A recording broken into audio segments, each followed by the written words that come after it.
Shalom from Israel. Feast of Pentecost is coming. It's a time of celebration, time to celebrate Holy Spirit, His glory, His works, and His presence in our life. That's an amazing feast of joy, because really in that moment, history of the humanity have changed. But let's see connection between Feast of Shavuot and Feast of Pentecost. Shavuot is biblical feasts that people of Israel have celebrated year by year for more than 1,000 years before Jesus. And Feast of Pentecost become fulfillment of the God's promises, because Feast of Pentecost happened, events of Feast of Pentecost happened on the Hebrew, on the biblical feast and celebration of Shavuot. What does it mean, Shavuot? Where is in the Bible? And let's talk about it.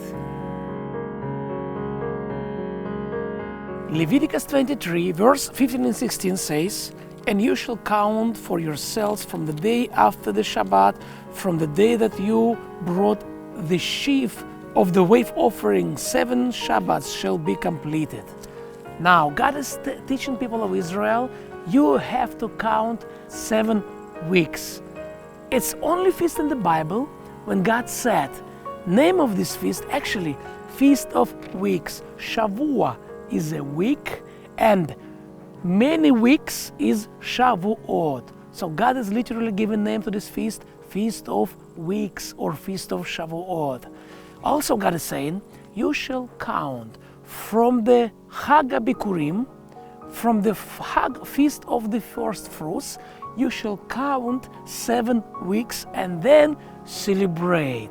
Interesting, but all the other stories have specific dates from the Lord, but here God said, count. You shall count. Every day new Omer or new sheaf.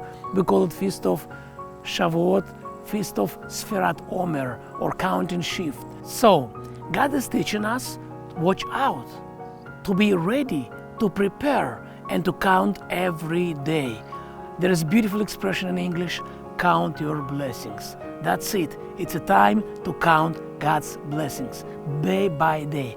After dedication of the fields, we're preparing for the Feast of Shavuot, Feast of Weeks, Feast of Harvest. That's another meaning of the feast. We're preparing ourselves, preparing our lives. Dear friends, let's rejoice in the Lord. Let's count our blessings.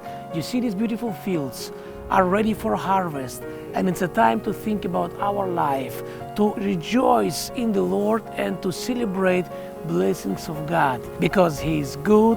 He filled our life with the presence of the Holy Spirit, and it's a time to celebrate Old Testament and New Testament events. In next episode, I'm going to share more about biblical significance of the feasts and how it have been preparing people of Israel for fulfillment in Jesus, in Yeshua, in the New Testament.